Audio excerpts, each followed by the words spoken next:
In 1988, Senator Robert Byrd, hailing from West Virginia, spoke the truth that countless legislators had been keeping to themselves.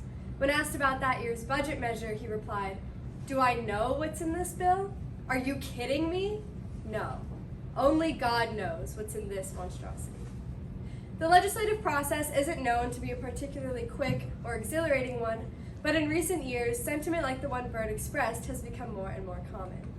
Good morning, my name is Annabelle Kirkland, and my research question is, to what extent has the United States two-party system played a role in forming gridlock in the government over the past 50 years?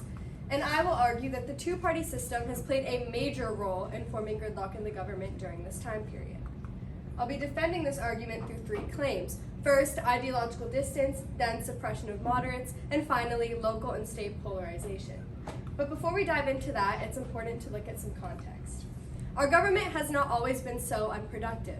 Looking back to 1933, when President FDR held office, we have a prime example of how efficiently we can take action in Congress. In his inaugural address, a stimulus provided by College Board, he advocated, "I shall presently urge upon a new Congress, in special session, detailed measures for the fulfillment of projects needed to stimulate the American economy." Congress did indeed pass many of these measures swiftly, and the fact that the Democratic Party held a trifecta of power undoubtedly simplified the process. In today's America, however, a trifecta is not so common, and it is not so simple for the president to urge upon Congress to make any political measure happen. Our political climate has become divisive, and productivity is slowly but surely grinding to a halt. The first reason for gridlock we'll discuss is ideological distance. Party line voting is a common expression of a divided political sphere, and it refers to the phenomenon of individuals voting only within their respective party with no regard for a candidate's policy.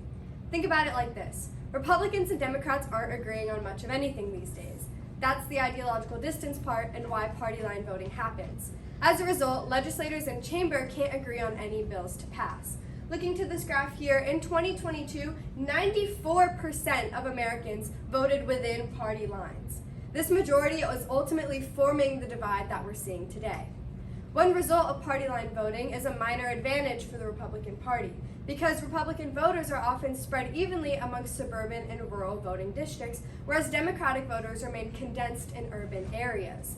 However, this minor advantage is not enough to move a chamber out of gridlock, because Dr. of Political Science David Jones tells you that supermajorities are often what is necessary to move away from a stalemate, and this minor advantage does not constitute that.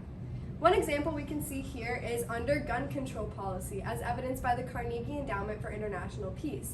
They tell you that only 18% of Republicans and Republican-leaning voters believe that gun control is a major issue in American society. And this is opposed to 73% of Democrats and Democratic-leaning voters who believe this. Now, the result is that major gun control legislation can't pass Congress. And in fact, Boston University writer Joel Brown tells you that since the 2012 Sandy Hook massacre, not one majorly significant gun control bill has made its way through Congress.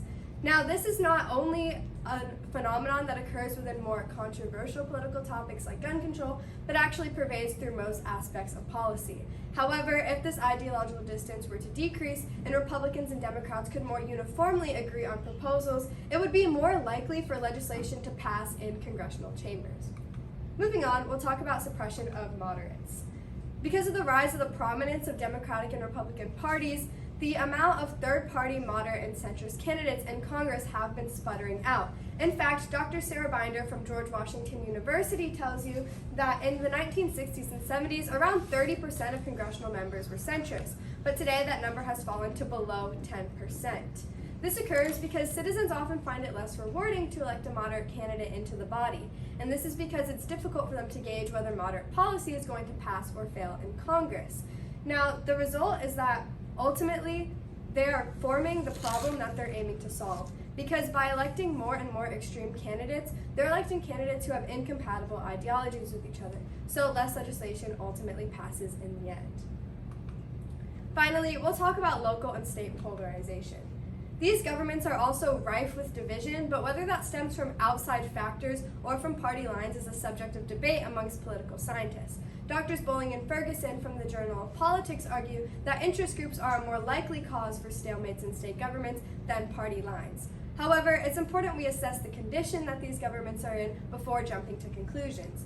Bowling and Ferguson go on to explain that in states with low partisan and policy conflict, neither interest groups nor party lines actually prevent legislation from being passed. But in states with high policy conflict, both party lines and interest groups play a role in slowing the legislative process.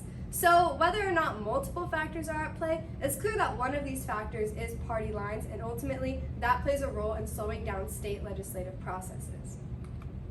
Finally, competition. Lack of competition occurs when an incumbent is not significantly competing with the challenger for any given election.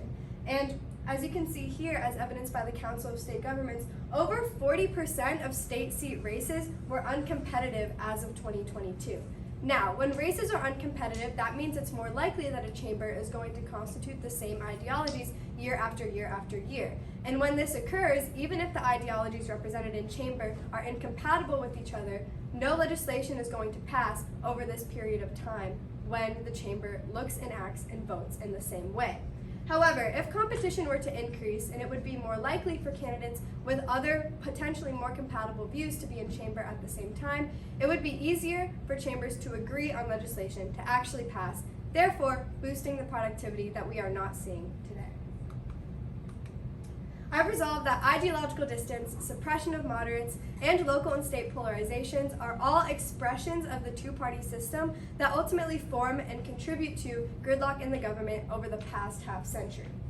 Now, some implications for this. First, the two-party system is an integral reason that we're seeing such a divisive and unproductive political climate in today's America. It also makes it much more difficult to maintain citizen satisfaction with the United States government because it's more difficult for citizens to elect in their interests. And finally, polarization as a whole must be addressed if we want to minimize gridlock and increase the productivity of our American government. This is my works cited page. Do we have any questions?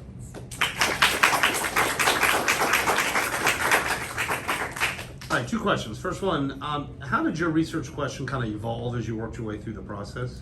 Okay, so first I kind of wanted to look at all of the potential causes for gridlock, so whether that's party lines, interest groups like I mentioned briefly. I wanted to explore more of that, but I decided that party politics was probably the most major one, so I decided to focus on that. I also went through a couple time periods. I settled on 50 years, but I was at first thinking maybe the 20th and the 21st century, maybe just the 21st century, but I figured 50 years was a good middle ground. All right, and what advice would you have for people that look into this in the future?